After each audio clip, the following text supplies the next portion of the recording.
Welcome to Break Fake Rules. If you've ever questioned why we live by certain rules and wondered what becomes possible when we do things differently, well, then this series is for you. Iron Man is like, I'm only going to give out 5% of my wealth to fight Thanos because I'm saving 95% in my endowment for future Thanoses. That's a good one. Such bullshit. How are we going to fight Thanos that way? There's almost like a badge of honor to not be aware of the political system, and you point this out in the book. But there's like almost a desire not to engage, not to know, not to be involved, and not to talk about politics. Yeah, well, we're terrified of advocacy. We're terrified of politics, and the right wing is not terrified. They embrace it. Welcome to another exciting edition of Break Fake Rules. This is one of my favorite things to do. We are out in the wild this week with Vu and a big audience. Look at it. Wow. Oh, my God.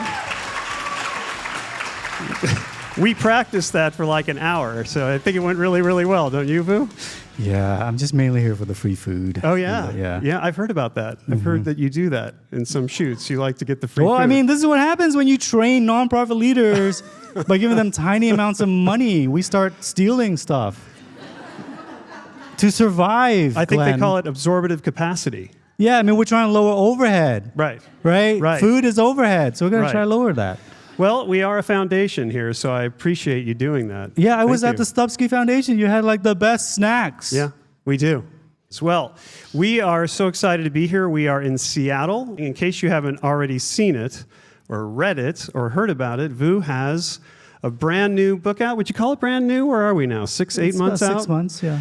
Called Reimagining Nonprofits and Philanthropy. Why nonprofits first? Isn't everything about philanthropy? It just flows better. Yeah, it is nice. It rolls right off the tip of the tongue. It's very nice. Yeah, and I actually read your entire book, Which Control. You may be the first. Really? Why big giving falls short? Actually, I was reading this and I thought, I think a better title might be Delusion. Ooh, that's a good one. Yeah. Maybe that'll be the next book. I think it'll be, you can have a series, Control, Delusion, Futility. That's good. Yeah. I love that. Well, let's get into it a little bit, shall we? First of all, one of the things I love about how you write, and I know everyone here agrees, is you are so creative and so humorous with what you do. My favorite time of the year, Halloween, has become such a special time because I wait for your videos to come out of costumes for the year. And you integrated all of this into your latest book. So tell me about why do you approach your work with humor? I mean, maybe it's a very obvious question, but not everybody does, especially in our sector. We like to host conferences or we put things like the time for joy or happiness for all will be the theme. And then you go there and it's another conference. But when we go to see your work, your books, your writings, humor is a big part of it for you. You're breaking a fake rule. Which is, you can't be taken seriously unless you're very serious. That's right. Right? That's right. That's a fake rule. That's right. I realized that you can communicate better if you have more stories and you use humor. I might have picked it up from my dad, who was in a re-education camp after he fought against North Vietnam and was put into re-education camp. And but he's probably the funniest person that I know. That's amazing. I think that when communities who've endured a lot of oppression, we develop a good sense of humor in order to survive and keep our humanity. So, why wasn't your book more funny? I know. I live in a humorless world because I'm very serious about things.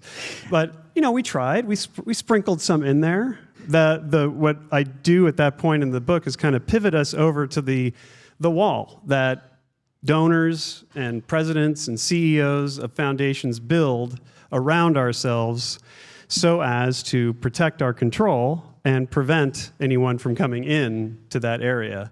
And that was something I really came to know living in the foundation sector very quickly. Even though I had come into the sector from afar, in a way, I'd worked with thousands of individual donors, but I had never made any grants. That was kind of the irony. There are so many people that do strategic philanthropy and support to donors who have never made a grant. And I was probably one of the biggest champions of strategic giving at the time, and I'd never made a grant. And so one day I thought, you know what, I probably should. I should do that. And so I applied for the job and quickly found out, as I think there are other people who work in foundations here, maybe you've had the same experience, that there are these things that start showing up. You start to see around you these walls and these barriers that we build around ourselves in foundations to pretty much, in the end, prevent us from being community engaged.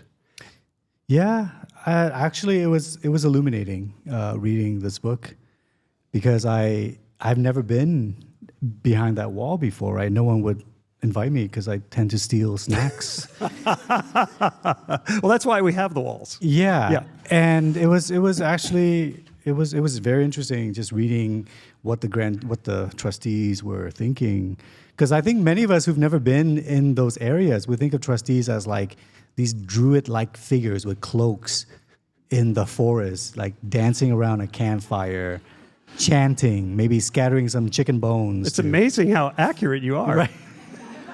And reciting the gospel of wealth in ancient tongues or whatever. And then I read your book and I'm like, oh wow, they're just so boring, and sometimes in their just their obnoxiousness and the wealth hoarding and the control tendencies. Very, very prominent all through the book. Really, Vu, I have to applaud you because, first of all, I just learned behind the scenes here. I'm going to give you an inside story. He wrote the book in 7 months. It took me 3.5 years to write mine. So you just had to get it out of your system. It was drugs, everyone. Like, I highly recommend. Caffeine, right? Just caffeine? Drugs. Yeah, drugs. Legal drugs, mostly. I want to get into a topic that is, I think you give people in this book a 201 on a topic that's been hanging out there in the philanthropic sector for a while, specifically the progressive side. We have been hearing in the progressive world about the brilliance of how conservatives have built the machine that we now live with, and all the ways that progressives have not followed that script.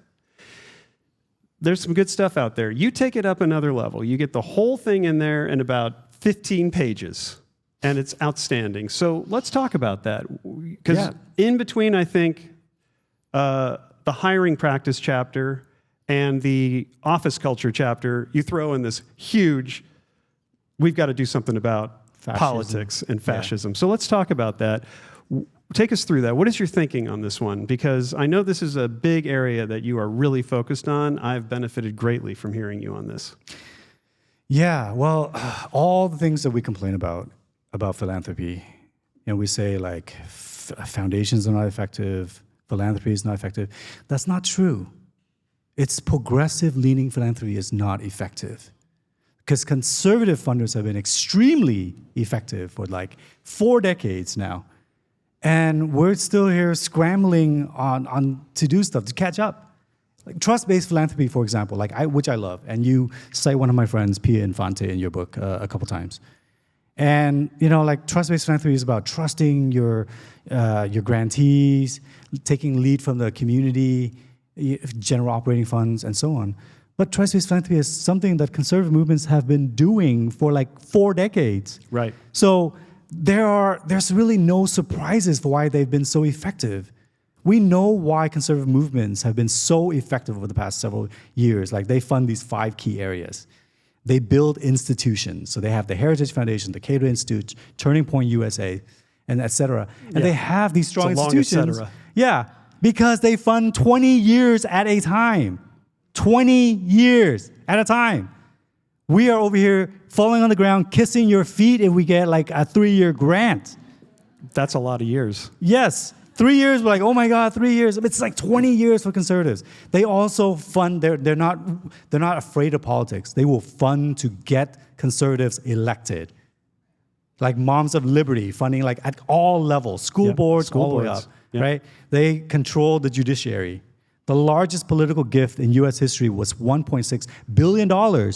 that was donated to turn the Supreme Court into even more right-wing than it already is, because it's been so effective in doing that. Like, they also support the cultural warriors. So we can name so many conservative pundits, and we have some brilliant progressive leaders, but they're nowhere near funded the same way that Charlie Kirk, who when he was 18 years old, he just gave a speech, and one donor was like, oh, this guy has potential. I'm going to help him form Turning Point USA. By the time he was 21, they had given him $1 million to start Turning Point USA. So that's like those four things. And the last one is they control the media. Like the fastest growing YouTube channel right now is Turning Point USA, which is trying to turn young people conservative. And we have nowhere. And so they're not trying. They're succeeding. They're succeeding. They have they have 1,000 chapters on college campuses, and they have 1,200 and growing chapters in high schools to turn high school kids into right-wing people. In 2024, they had a budget of $87 million. They crossed 100 million this year. They crossed 100 million. Yeah. Where is a single funder on the progressive side saying we need to give $100 million a year to counter Turning Point USA and what they've been doing? Not a single funder I've heard of would do this, because they're doing ridiculous, delusional things. They are. What are we going to do about it, And Glenn? the thing about it is, what you just ran through there, which is the result of a whole bunch of practices, you just took us right through it. It's not, to your point, it's not like we don't know. Yeah. And the part that is, you said something, you're talking about their tactics. But what I think I'll add to it, which I've really thought a lot about this, because as much as I love my foundation, because we all love our foundations, Stupski, very proud of a lot of things we do, there's an area that I still struggle with, even though I love everyone who works in the various places we work, which is the issue areas we have. And I think when you look at conservative funding, I don't think it's universal, but they tend not to fund issue areas. They tend to fund values. So if you go on any conservative website, foundation website, you'll see that they fund free markets, First Amendment, freedom, as they define it. Those will be the three, maybe liberty, they love a little liberty. So they'll put those four in there, and that's what they're funding. When we all have values on our website too, but we go from there into health equity in suburban Omaha. We just keep going down to this place where I think a couple things happen. You kind of become the only funder in your space, and then you have to give talks about why people only fund 1% in your issue area. What that does is it's highly constraining on your ability to respond in ways that you're talking about. It's really constraining on putting a lot of money into you see a kid at a college campus, you've got to say, well, now, wait a minute, let's see. So did you mention Omaha in your speech, like the suburban area of it? Did I hear health equity? If you don't hear those things, I can't fund you. You're out of my zone. Even though this kid might be the person who could dramatically change something, So the issue area thing for me has become a challenge, and it silos so much of the work on the progressive side. It does highlight the differences between progressives and conservative funders. You mentioned in your book a lot about strategic philanthropy, donor-centered strategic philanthropy, which I think is probably one of the most destructive concepts ever unleashed upon our sector, right? One of the founders of the movement actually wrote an apology letter, for apologizing for unleashing this sector, this concept on the sector. Yep. I am oftentimes in rooms with, 30 or 40, sometimes more, CEOs of progressive foundations. And what do we do in the second hour? Okay, now everyone go to your table. You're the climate table, you're the health table, you're this table. And I just want to talk about building the machine to fight the machine. That's what I'm interested in, and I don't even know how to begin that conversation. Yeah, I remember actually it was the Equity Summit a few years ago, and I remember being so frustrated because that's exactly what happened. People started dividing into groups, let's talk about health equity, let's talk about education equity, climate change and so on, housing. And I was like, oh my God, y'all, it doesn't matter. We keep working in these specific issue areas. If we don't have the political will to implement. I was talking to someone, a major donor at one of these events a while ago, and I was like, how's it going? What do you do? And he's like, well, my family has a bunch of money, and we really care about the climate because it's been so bad. And so what we've been doing is like trying to get policy enacted. We spent millions of dollars over the past 2 years trying to build these policies and get them enacted. I was like, how's it going? He's like, awful. Every single thing that we put up there gets squashed because we don't have the political leaders. And this is like the perfect example of progressives and what we're trying to do. We refuse to engage in politics. We refuse to work with the judiciary. I was literally sitting there screaming and clapping as I read this part of your book, because I have yet to see anyone really point that out. And I have worked in the foundation world now for a little while, and it's interesting, on a foundation staff, at least my experience, and I worked inside the belly of the beast at Hewlett, where Hal Harvey and Paul Brest were carefully creating strategic philanthropy. And I've worked at other foundations, and there's almost like a badge of honor to not be aware of the political system. And you point this out in the book. Not that you're not aware of the political system, like there are 3 branches of government, but maybe beyond that, you're kind of like, who is our senator? But there's like almost a desire not to engage, not to know, not to be involved, and not to talk about politics. Yeah. And I find that frustrating. And you were really bringing that out. I think you're one of the first people I've seen to really, and you aren't even in the foundation world to know, but you're talking more broadly about the nonprofit and philanthropy world. You're seeing this on the left. Yeah, well, we're terrified of advocacy. We're terrified of politics. And the right wing is not terrified. They embrace it to change things. And we have this pride. Like, we feel like we should be above it. We don't want to be dirty, by jumping into the fray of politics. I love Michelle Obama, right? But I feel like when she was like, when they go low, we go high, really screwed us over. I thought it was when they go low, we get high. That's how I wrote my book in wrong? 7 months. Yeah. Okay. All right. We're back to that topic. But again. I think like there's some definition gaps here, because we think going low is getting political. Yeah. We think going low is, like buying off the media. The Onion tried to buy off InfoWars, Alex Jones InfoWars, right? That would have been awesome. That was brilliant. If a single funder with any analysis of strategy, if they had the courage to be like, oh, wow, that's brilliant. I'm going to support The Onion in doing this. I'm going to buy Fox News. I'm going to buy Sinclair Network. I'm going to buy all these things. How much of a difference will make across all the issue areas that they care about? The healthcare and sub-healthcare in Omaha. That would be effective if they would be engaged in politics the way that the right has been. Exactly. So you're kind of leading us down the road. Let's talk about what is reimagining philanthropy to you? What is it? Is it everything you just said? Or is there, I think there are a few more chapters.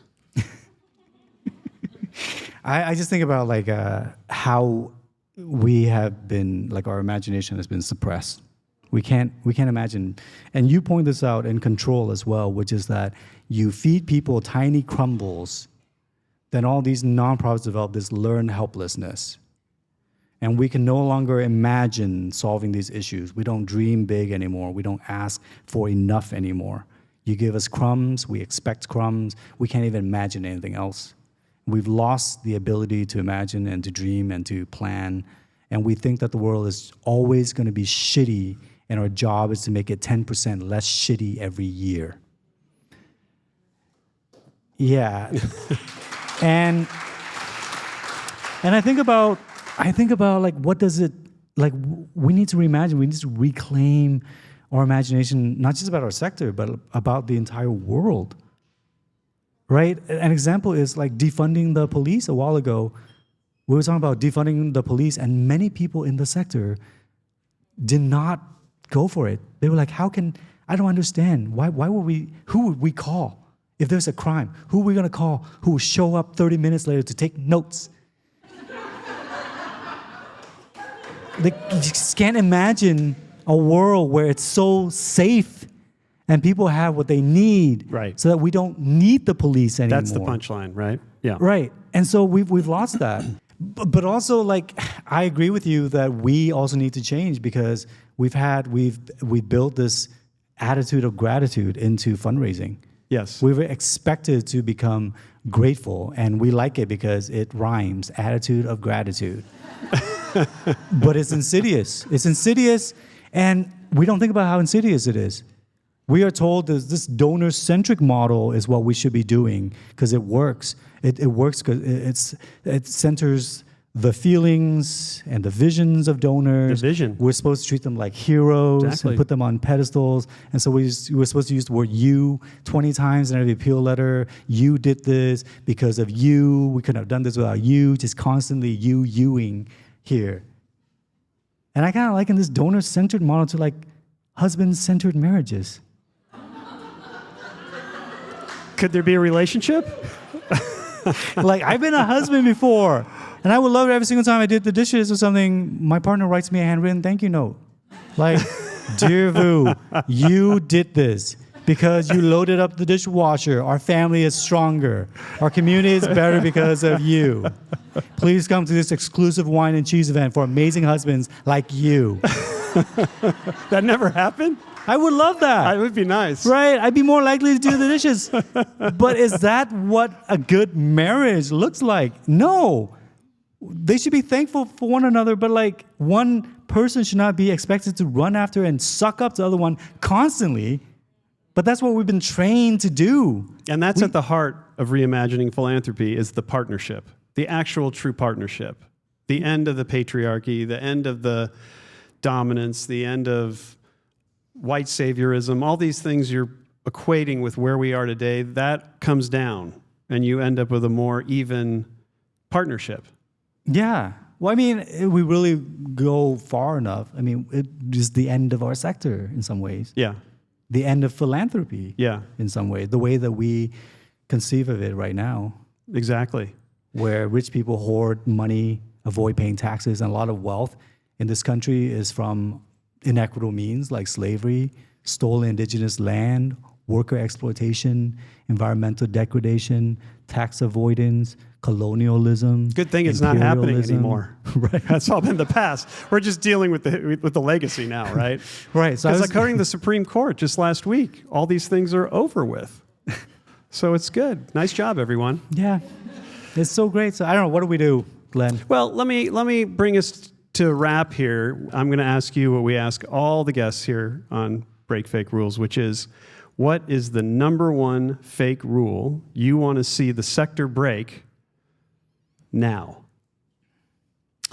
And I know you've got a library to choose from. Yeah. I think there's a couple. I mean, sorry, I'm. Please. Yeah. I mean, you're going to have first to of answer all, to Claire later. we She's the gotta- one who wants one. This whole 5% bullshit is bullshit, right? Like, I mean, I was talking just at Cece's event today at the Magic Cabinet. I was talking about like how we are, in some ways, like the Avengers fighting Thanos, who's collected all the Infinity Stones. The Supreme Court, the Congress, right? The media, all the Infinity Stones, and wiped half the universe out of existence. And we're like out there trying to undo the damage caused by Thanos. But Iron Man is like, I'm only going to give out 5% of my wealth to fight Thanos because I'm saving 95% in my endowment for future Thanoses. I like that one. That's a good one. Such bullshit. How are we going to fight Thanos that way?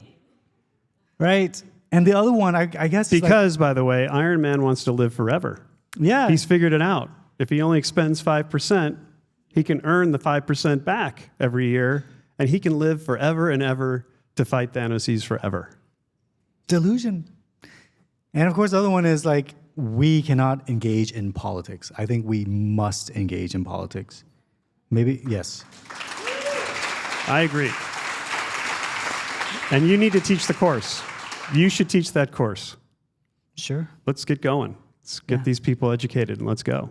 So, want to thank everybody for joining us here. This has been an exciting and fast-moving episode and a live, crazy environment. People, you can't see it on camera, but people are literally standing on the tables and they're throwing things at each other. It's a good thing it's over here because we are so civil and so calm. Yeah. But we want to really thank everybody for participating today. Thank you so much. And we will be back again next week with another exciting edition of Break Fake Rules.